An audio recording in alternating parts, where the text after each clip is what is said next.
నమస్కారం. మన హైదరాబాద్ బులెటిన్ కు స్వాగతం. ముందుగా ప్రధాన అంశాలు. బహదూర్గూడలో తగ్గని ఉద్రిక్తత, పోలీసులపై కారం చల్లిన వారిపై కేసులు.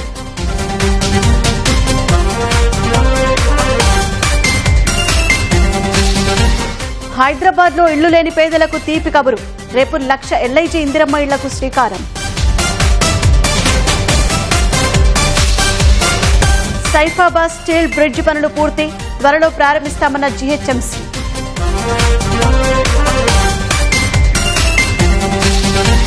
ఘనంగా రెండో బోనం ఉత్సవాలు, భక్తులతో కిటకిటలాడిన గోల్కొండ కోట.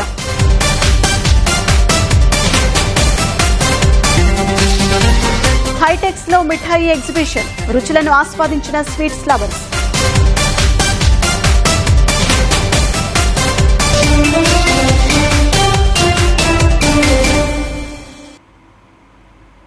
శంషాబాద్ బహదూర్గూడలో బుల్లెట్ ట్రైన్ ప్రాజెక్టు మార్గం కోసం ప్రతిపాదిత 650 ఎకరాల భూములకు అధికారులు ఫెన్సింగ్ వేశారు.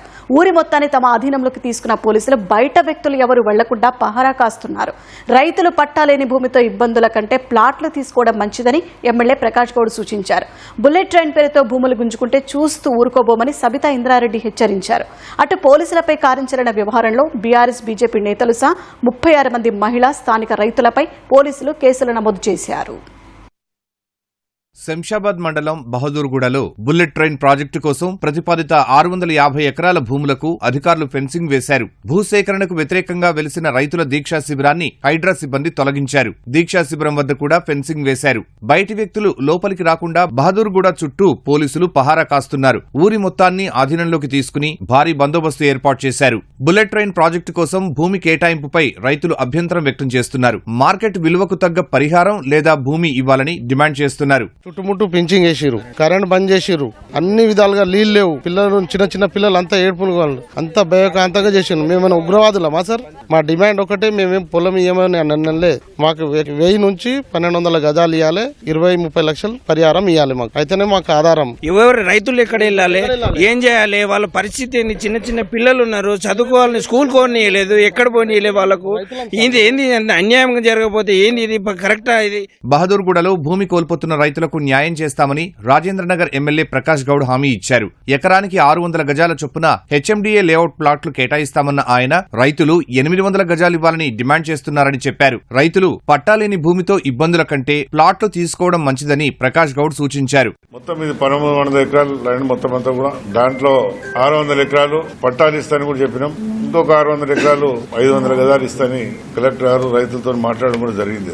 నేను 600 ఇవ్వాలని నేను ప్రభుత్వంతో ముఖ్యమంత్రి గారితో అడగడం జరిగింది. ముఖ్యమంత్రి గారు కూడా సాల్కునంగా ఉన్నాడు, చేయాలని చెప్పి ఆలోచనతో రైతులంతా 800 అడుగులు కాదని చెప్పినాం. ఎందుకంటే ఏంటంటే దీన్ని మనమంతా కూడా మీరందరూ కూడా ఆలోచించాలి. మాట్లాడిన తర్వాత మళ్ళీ దీంట్లో రాజకీయం తీసుకొచ్చి చేయడం మంచిది కాదు. అందుకు నేను ఏమంటే రైతులను కూడా కోరేది ఒకటే, రైతులు మోసపోవద్దు, మీరందరూ కూడా వాళ్ళ మాటిని అవగాహన కావద్దు. బహదూర్గూడ రైతులను బీఆర్ఎస్ నేత పటోళ్ల కార్తిక్ రెడ్డితో కలిసి మాజీ మంత్రి సబితా ఇంద్రారెడ్డి పరామర్శించారు. బుల్లెట్ ట్రైన్ పేరుతో భూములు గుంజుకుంటే చూస్తూ ఊరుకోబోమని సబితా ఇంద్రారెడ్డి హెచ్చరించారు. ప్రాజెక్టు కోసం పేదల భూములు కాకుండా ఎయిర్పోర్టు పరిసర భూములను తీసుకోవాలని కార్తిక్ రెడ్డి సూచించారు. ఈ పాపం మాత్రం ఊకే పోదని చెప్తున్నారు. ఇప్పుడే ఎమ్మెల్యే గారు ప్రెస్ మీట్ చెప్తున్నారంట, మేమంట బహదూర్గూడ ఊరని రెచ్చగొడుతున్నామంట. ఎవరినైనా రెచ్చగొట్టిన మా ఎవరికైనా చెప్పిన మాట ఏంటమ్మా? మీ పొట్టగూడు కోసం, మీ భూమి కోసం మీరు కొట్లాడితే రెచ్చగొట్టినట్టు ఎమ్మెల్యే గారికి అనిపిస్తుందా అని అంటున్నా. ఎవరికి ఇస్తావు 500 గజాలు?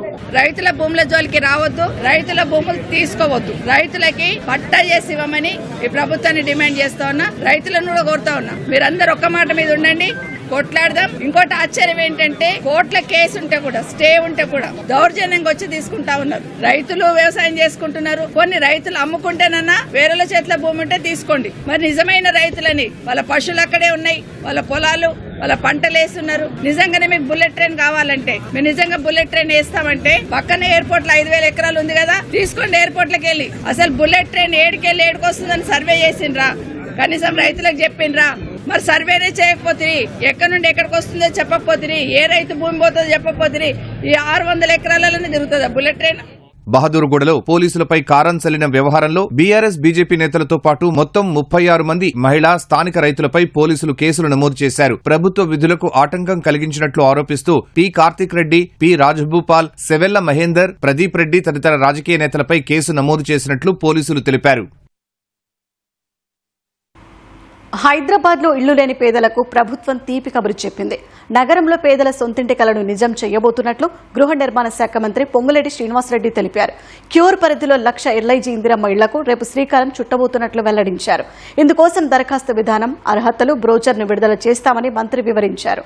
అధునాతన సౌకర్యాలతో 10 అంతస్తుల భవనాల నిర్మాణం చేపట్టి పేదలకు అందిస్తామని పేర్కొన్నారు. తొలి విడతలో ప్రతి నియోజకవర్గానికి 500 చొప్పున ఎల్ఐజీ ఇళ్ల నిర్మాణం చేస్తామన్న పొంగులేటి ఇందుకోసం నగరంలో కోట్ల విలువైన స్థలాలు గుర్తించామని చెప్పారు. హైదరాబాద్ మెట్రో 2వ దశపై కేంద్రం స్పష్టత ఇవ్వాలని తెలంగాణ ఎంపీలు డిమాండ్ చేశారు. ఢిల్లీలో కేంద్రం నిర్వహించిన అన్ని పార్టీల సమావేశానికి హాజరైన బీఆర్ఎస్, కాంగ్రెస్ ఎంపీలు రాష్ట్రానికి సంబంధించిన ప్రాజెక్టులకు వెంటనే అనుమతులు ఇవ్వాలని విజ్ఞప్తి చేశారు. రీజనల్ రింగ్ రోడ్డుకు కేంద్ర కేబినెట్ ఆమోదం తెలపాలని కోరినట్లు ఎంపీ చామల కిరణ్ కుమార్ రెడ్డి, రాజ్యసభ సభ్యుడు వద్దిరాజు రవిచంద్ర తెలిపారు. డీలిమిటేషన్ బిల్ అనేది చర్చ పెట్టకుండా దక్షిణ భారతదేశానికి నష్టం వచ్చే విధంగా ప్రోరేటా ద్వారా చేయాలి అన్న ఆలోచనను మేము వ్యతిరేకించడం జరిగింది. రీజనల్ రింగ్ రోడ్ సెషన్లోనే ఎప్పుడు కేబినెట్ మీటింగ్ ఉంటే అప్పుడు పెట్టి దాన్ని అప్రూవ్ చేసి టెండర్లకు పంపించాలని మా మొట్టమొదటి కోరిక తెలంగాణ పార్లమెంట్ సభ్యులందరిది. మెట్రో ఫేజ్ 2 హైదరాబాద్ పరిసర ప్రాంతాలలో ఈ అంశాన్ని ఇమీడియట్ గా ఆల్రెడీ పర్ష్యూవల్ ఉంది, దాన్ని స్పీడప్ చేయాల్సిన అవసరం ఉన్నట్టుగా మేము దీని మీద ఈసారి అందరినీ అడుగుతున్నాం. ఈసారి మాన్సూన్ సెషన్ లో దీన్ని డిస్కస్ చేయాల్సిన అవసరం ఉంది. గుజరాత్ మోడల్ మాదిరిగా అన్ని రాష్ట్రాలకు కూడా సరి అయినటువంటి నిధులు ఇచ్చి ముందుకు తీసుకోవాలని కోరుకుంటున్నాం. హైదరాబాద్ లో సెకండ్ ఫేజ్ మెట్రో మీరు శాంక్షన్ చేశారు, వాళ్ళు పని నడుస్తుందన్నారు. మీ ఇద్దరు అండర్స్టాండింగ్ ఏందో, ఆ చర్చ ఏందో, ఆ ఇద్దరి మధ్యలో ఉన్న అనుబంధం ఏందో బయట పెట్టండి. అది ఎందుకు ఆగిపోయిందో దాని మీద కూడా చర్చకు సిద్ధం. దాన్ని కూడా పార్లమెంట్లో చర్చకు రావాలని చెప్పేసి అడగడం జరిగింది.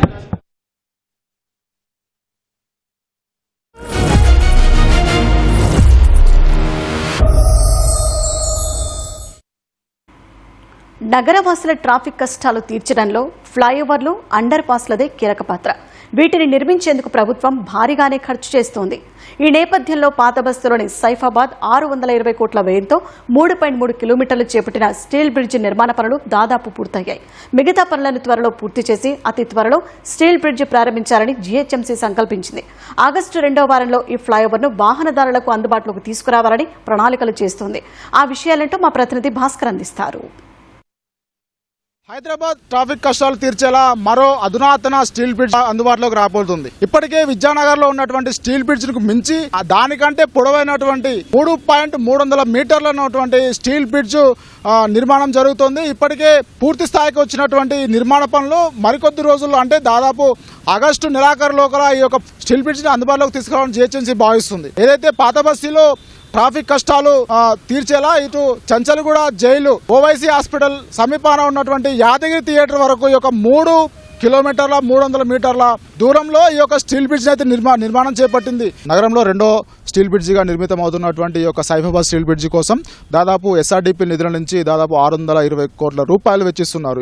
నిర్మాణంలో ఇది ఒక భారీ వ్యయంతో నిర్మితం అవుతున్న స్టీల్ బ్రిడ్జిగా చెప్పుకోవచ్చు. ఇలాగే ఈ యొక్క స్టీల్ బ్రిడ్జ్ దాదాపు 6 సంవత్సరాల క్రితం దాదాపు 2020లో మొదలైనటువంటి శంకుస్థాపన. అలాగే కొన్ని రోజులు ఆలస్యం అయినప్పటికీ ఆ తర్వాత కరోనా కారణంగా దాదాపు 2 సంవత్సరాలుగా ఆలస్యమైంది. ఆ తర్వాత కార్మికులంతా కూడా అందుబాటులో లేకపోవడంతో స్టీల్ బ్రిడ్జ్ పనులు కాస్త ఆలస్యమయ్యాయని చెప్పుకోవచ్చు. ఇక మొత్తానికి ఈ యొక్క 2026 జనవరిలో తిరిగి ఈ యొక్క స్టీల్ బ్రిడ్జ్ పనులను సీరియస్గా తీసుకున్నటువంటి జీహెచ్ఎంసీ అధికారులు అప్పటి నుంచి ఇప్పటి వరకు యథావిధిగా ముమ్మర చర్యలు చేపట్టి ఈ యొక్క స్టీల్ బ్రిడ్జ్ నిర్మాణాన్ని చేపట్టి అలాగే అతి తొందరలో ఎంత వీలైతే అంత త్వరలో ఈ యొక్క స్టీల్ బ్రిడ్జ్ని పూర్తి చేసి అందుబాటులోకి తీసుకురావాలని భావిస్తున్నారు.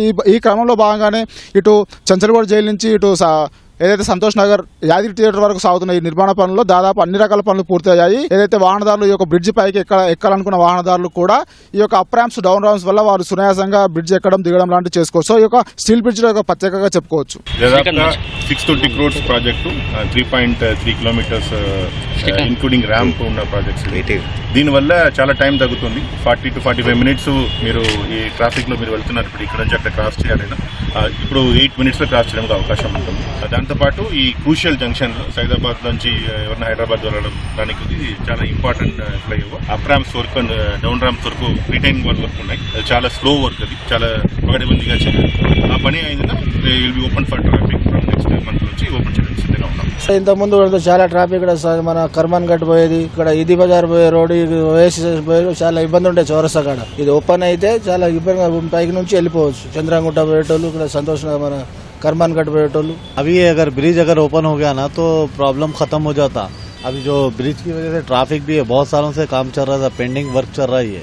अगर ये ब्रिज अगर ओपन हो गया तो ट्रैफिक की बहुत अच्छी सहूलत आती. మొత్తంగా ట్రాఫిక్ అవసరాలను తీర్చేలా జీహెచ్ఎంసీ రూపొందించినటువంటి ఈ యొక్క బ్రిడ్జ్ నిర్మాణం పూర్తయిన నేపథ్యంలో ఈ యొక్క ఆగస్టు 2వ వారంలో కల్లా దీన్ని పూర్తిగా వాహనదారులకు అందుబాటులోకి తీసుకురావాలని చెప్పేసి ఇటు జీహెచ్ఎంసీ ఇప్పటికే ప్రకటించింది. ఈ మధ్య ఈ యొక్క బ్రిడ్జ్ నిర్మాణ పనులను పరిశీలించినటువంటి జీహెచ్ఎంసీ కమిషనర్ ఆర్వి కర్ణన్ అతి తొందరలో అందుబాటులోకి తీసుకురాని చెప్పేసి అధికారులను ఆదేశించారు. సో చూద్దాం ఎప్పటివరకు ఈ యొక్క బ్రిడ్జ్ అందుబాటులోకి వస్తుంది, అలాగే ట్రాఫిక్ అవసరాలు ఏ మేరకు తీస్తుందని చెప్పేసి భవిష్యత్తులో చూడాల్సిన అవసరం ఉంది. కెమెరామ్యాన్ వి శ్రీనివాస్తో భాస్కర్, ఈటీవీ న్యూస్, హైదరాబాద్. కోరిన కోర్కెలు తీర్చే ఆది పరాశక్తికి ఇష్టంగా చేసే బోనాల జాతర ఉత్సవాలు ఘనంగా సాగుతున్నాయి. డిల్లం డల్లం మోతలు, పోతురాజుల కాళ్ల గజ్జలు గల్లుమనగా శివసత్తుల విన్యాసాలు, ఊరేగింపులతో భక్తులు అమ్మవారికి బోనాలు సమర్పిస్తున్నారు. గ్రామ దేవతలకు పసరు వేపల సువాసనల నడుమ కళ్ళు సాకలు పోసి భక్తులు మొక్కులు చెల్లించుకుంటున్నారు.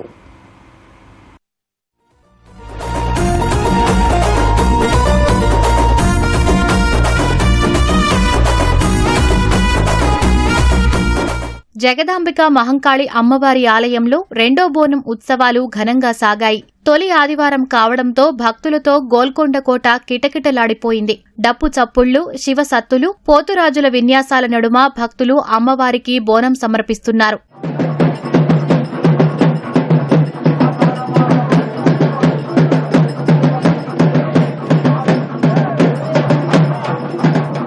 ఆషాఢమాసంలో ప్రతి గురువారం, ఆదివారం తల్లులకు ప్రత్యేక పూజలు నిర్వహించే వేళ భక్తులు భారీగా తరలివచ్చారు. తమ కోర్కెలు తీర్చేందుకు అమ్మవారికి మొక్కులు చెల్లించుకుంటున్నారు.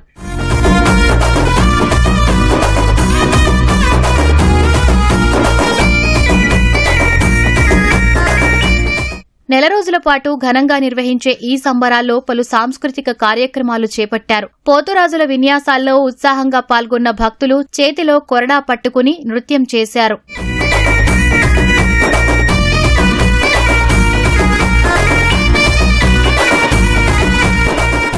జాతర సందర్భంగా ఎలాంటి అవాంఛనీయ ఘటనలు జరగకుండా 2000 మంది పోలీసులతో బందోబస్తు ఏర్పాటు చేశారు. భక్తుల రద్దీ దృష్ట్యా రామ్దేవ్గూడ, లంగర్ హౌస్, బంజారా దర్వాజా తదితర మార్గాల్లో ట్రాఫిక్ ఆంక్షలు, మళ్లింపులు ఉంటాయని పోలీసులు తెలిపారు. రాజేంద్రనగర్లోని జాతీయ పోలీస్ అకాడమీలో లైంగిక వేధింపుల కలకలం రేగింది. తనను వేధిస్తున్నారంటూ ఐపీఎస్ ట్రైనీ ఉదయ్ కృష్ణారెడ్డిపై తోటి ట్రైనీ మహిళా ఐపీఎస్ అత్తాపూర్ పోలీసులకు ఫిర్యాదు చేశారు. తనను ఉదయ్ కృష్ణారెడ్డి లైంగికంగా వేధించారని ఫిర్యాదులో బాధితురాలు పేర్కొన్నారు. వాట్సాప్లో అసభ్య సందేశాలు పంపినట్లు తెలిపారు. తోటి ట్రైనీల ముందు అవమానకర వ్యాఖ్యలు చేశారని వెల్లడించారు. తన పరువు తీసేలా తప్పుడు సమాచారం ప్రచారం చేశారని ఆరోపించారు. కృష్ణారెడ్డి ఫోన్ లాక్కొని పాస్వర్డ్ చెప్పాలని బెదిరించారన్న బాధితురాలు గదిలో బంధించి జుట్టు పట్టుకుని దాడి చేశారని ఫిర్యాదు చేశారు. ఘటనపై పలు సెక్షన్ల కింద కేసు నమోదు చేసిన అత్తాపూర్ పోలీసులు దర్యాప్తు చేస్తున్నారు. పాతబస్తీలో 17 ఇంటర్ విద్యార్థి దారుణ హత్యకు గురవడం స్థానికంగా తీవ్ర కలకలం రేపింది.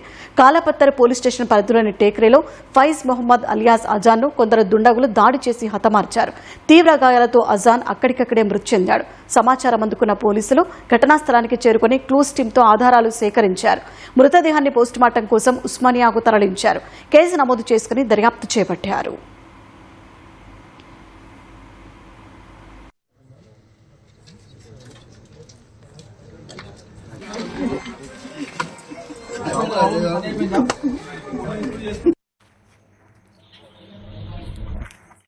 మరిన్ని నగర వార్తలు వేగంగా సంక్షిప్తంగా చూద్దాం.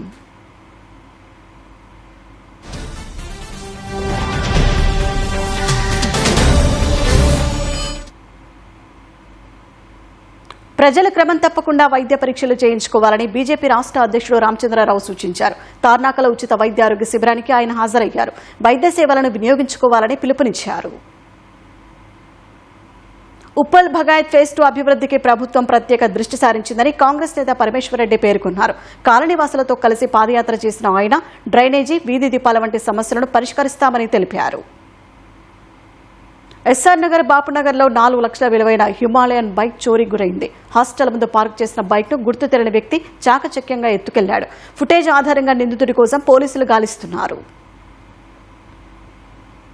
సరస్వతీనగర్ కాలనీ పోచమ్మ దేవాలయంలో ఇటీవల జరిగిన చోరీ కేసును సరూర్ నగర్ పోలీసులు ఛేదించారు. నిందితుడు మహబూబాబాద్ జిల్లాకు చెందిన బూర్ల అనిల్ గా గుర్తించి అరెస్ట్ చేశారు. నిందితుడి నుంచి అమ్మవారి బంగారు పుస్తలు, వెండి వస్తువులు, ఉండి నగదును స్వాధీనం చేసుకున్నారు. కేపీహెచ్బీ పరిధిలో వాలీబాల్ ఆటలో వివాదం 2 వర్గాల మధ్య ఘర్షణకు దారితీసింది.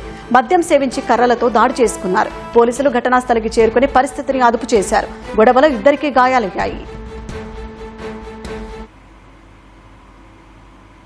ఇప్పుడు ప్రకటనలు.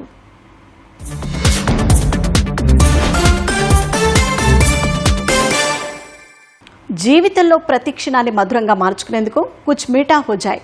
మన జీవితాలను ప్రతి సంతోషాన్ని రెట్టింపు చేసేందుకు మిఠాయిలు కీలక పాత్ర పోషిస్తాయి. ఇక పండుగల వేళ స్వీట్స్ కుండే స్థానం వేరే చెప్పనవసరం లేదు. వివిధ ప్రాంతాలు, సంస్కృతులతో ఈ మిఠాయిలు మిళితమై ఉంటాయి. అలాంటి ఎన్నో రకాల స్వీట్స్ ఒకే దగ్గర లభిస్తే ఎలా ఉంటుంది? ఊహిస్తేనే నోరూరుతుందా? నిజమేనండి. వచ్చే ఫెస్టివల్స్ కోసం పలు స్వీట్స్ తయారీ సంస్థలు హైటెక్స్ ఎక్స్పో సెంటర్లో వరల్డ్ మిఠాయి నమ్కీన్ కన్వెన్షన్ను ఏర్పాటు చేశాయి. 3 రోజుల పాటు సాగిన ప్రదర్శనలో 300 స్టాళ్లను, ఎన్నో రకాల మిఠాయిలను అందుబాటులో ఉంచాయి. మరి ఆ మిఠాయి ముచ్చట్లో ఏందో చూద్దామా?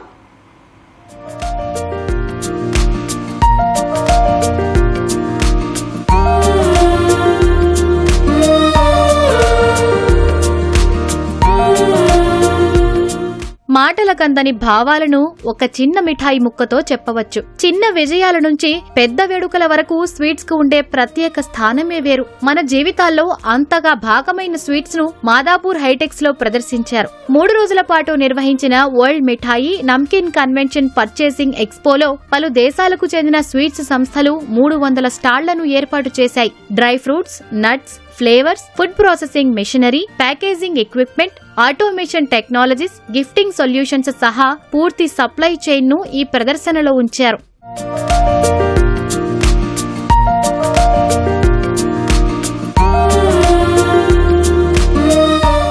ఈ మిఠాయి ఎగ్జిబిషన్ లో ఎన్నో దిగ్గజ కంపెనీలు తమ ఉత్పత్తులను ప్రదర్శనలో ఉంచాయి. వివిధ రాష్ట్రాలకు చెందిన స్వీట్స్ సంస్థలు పలు ప్రాంతాల్లో ప్రఖ్యాతి పొందిన స్వీట్స్ ను నగరవాసులకు పరిచయం చేశాయి. నోరూరించే మిఠాయిల కోసం అధిక సంఖ్యలో స్వీట్స్ లవర్స్ తరలివచ్చారు. పలు రకాల మిఠాయిల తయారీ విధానం, నిల్వ సామర్థ్యం, ఆకర్షణీయమైన ప్యాకింగ్ వంటి అంశాలను తెలుసుకున్నారు. అలాగే స్వీట్స్ తయారీకి ఉపయోగించే మిషనరీ పనితీరును వారికి సిబ్బంది వివరించారు. We had a wonderful World Mithai Namkeen convention here in Hyderabad for the Mithai Namkeen bakery snacks industry, and we had around 20,000 visitors in 2 days time. We have 300 stalls from all over the country, and many of the people are coming from abroad also, telling you how to make better sweets, how to make better packaging, because the festival season is coming.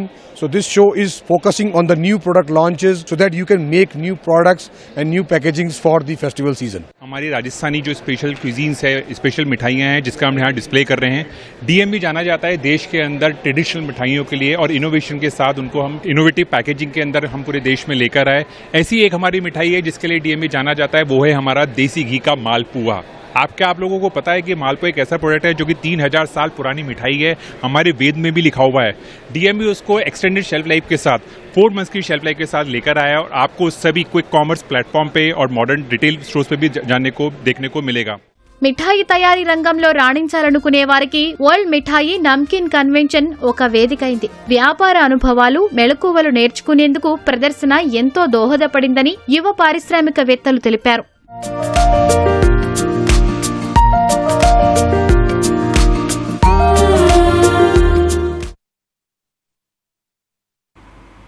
ఆషాఢమాసం బోనాల పండుగ సందర్భంగా ప్రభుత్వం ప్రతిష్టాత్మకంగా ఏర్పాటు చేసిన బోనాలు చేతివృత్తుల మేళాకు విశేష స్పందన వస్తోంది. కళాకారులు నేరుగా తమ ఉత్పత్తులను విక్రయించేందుకు 60కి పైగా స్టాళ్లు ఏర్పాటు చేశారు. చేనేత, హస్తకళలతో పాటు అటవీ ఉత్పత్తులు ఒకే చోట లభిస్తుండటంతో నగరవాసులు పెద్ద ఎత్తున కొనుగోళ్లు జరుపుతున్నారు. జూలై 26 వరకు ఈ ప్రదర్శన కొనసాగనుంది.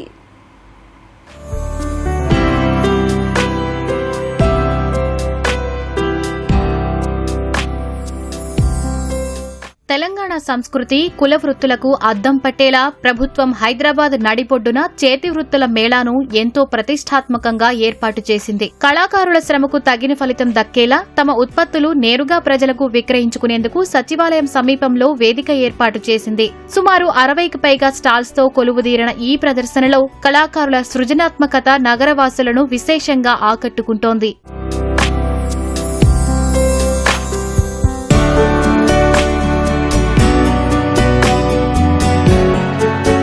మట్టి పాత్రల తయారీలో ఉన్న కుమ్మరి కళాకారులు ఆధునిక డిజైన్లతో ఆకట్టుకుంటున్నారు. మట్టి సీసాలు, వంట పాత్రలు తయారు చేస్తూ మేళాలో విక్రయిస్తున్నారు. అటవీ ఉత్పత్తులైన తేనె, మైనం సేకరించే బోయ కమ్యూనిటీ యువత సహజ సిద్ధమైన ఉత్పత్తులు తయారు చేస్తున్నారు. రసాయనాలు, కృత్రిమ రంగులు వాడకుండా స్వచ్ఛమైన లిప్ బామ్స్, సబ్బులు తయారు చేస్తూ స్వయం ఉపాధి దిశగా అడుగులు వేస్తున్నారు.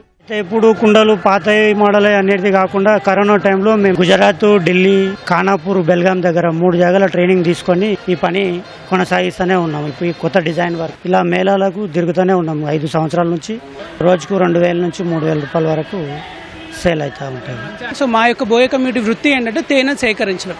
సో ఆ తేనె సేకరించడంలో భాగంగా ఈ ప్రోడక్ట్ తయారు చేస్తాము. అయితే కేవలం తేనె వరకే మనము ఉండిపోకుండా ఆ తేనె నుంచి వచ్చిన ఉప ఉత్పత్తులు అంటే మైనంతో తయారు చేసిన ఎటువంటి కెమికల్స్, కలర్స్ కానీ సువాసనలు ఆర్టిఫిషియల్ లేకుండా కేవలం నేచురల్గా మనము తయారు చేసిన ప్రోడక్ట్లన్నీ ఇక్కడ పెట్టడం జరిగిందన్నమాట. నిర్మల కొయ్య బొమ్మలు ఈ మేళాలో ప్రత్యేక ఆకర్షణగా నిలిచాయి. మరోవైపు చేనేత కళకు డిజైనర్లు ఆధునిక హంగులు అద్దుతున్నారు. నారాయణపేట, మంగళగిరి వంటి వస్త్రాలు సేకరించి వినియోగదారుల అభిరుచికి తగ్గట్టుగా డిజైనర్ దుస్తులుగా మార్చి విక్రయిస్తున్నారు. బహిరంగ మార్కెట్ కంటే ధరలు తక్కువగా ఉంటూనే నాణ్యత అద్భుతంగా ఉందని కొనుగోలుదారులు హర్షం వ్యక్తం చేస్తున్నారు.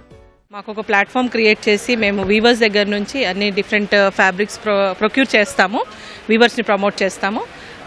తీసుకొచ్చిన ఫ్యాబ్రిక్ని మేము కస్టమర్కి ఎలాగైతే కస్టమైజ్ కావాలో ఆ విధంగా కస్టమైజ్ చేసి అవుట్ఫిట్స్ చేయడం జరుగుతుంది. సో ఇదే సందర్భంగా మేము ఇక్కడ స్టాల్ కూడా పెట్టాము, ఎగ్జిబిషన్లో సేల్ కమ్ ఎగ్జిబిషన్. ఇదేంటంటే ఇందులో వచ్చేసి మన కలంకారీ అండ్ దెన్ మంగళగిరి, అలాగే మనకు మల్ కాటన్, జామ్దాని ఇవన్నీ కూడా ఉన్నాయి. చాలా స్టాల్స్ ఉన్నాయి. వాటి మీద కాస్టులు కూడా చాలా తక్కువలోనే ఉన్నాయి. మనకు బయట ఇంత తక్కువ కాస్ట్లకు దొరకదు.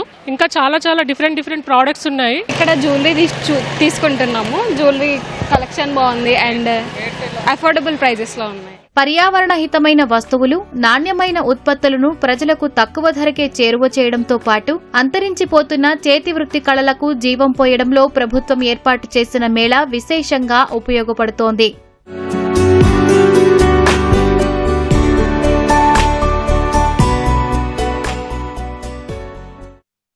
Japan open super 750 badminton tournament మహిళల సింగిల్స్ విభాగంలో టైటిల్ గెలిచిన భారత స్టార్ షట్టర్ సింధుకి గవర్నర్ శివప్రతాప్ శుక్లా, సీఎం రేవంత్ రెడ్డి అభినందనలు తెలిపారు. జపాన్ ఓపెన్ టైటిల్ గెలిచిన తొలి భారతీయురాలు పీవీ సింధు దేశానికి గర్వకారణమన్నారు. కెరీర్లో తొలి సూపర్ 750 టైటిల్ను సాధించడం భారత క్రీడారంగానికి గర్వకారణమని పేర్కొన్నారు. తన ప్రతిభ, కృషి, పట్టుదలతో దేశ యువతకు స్ఫూర్తిగా నిలుస్తున్న సింధు మరిన్ని విజయాలు సాధించాలని ఆకాంక్షించారు.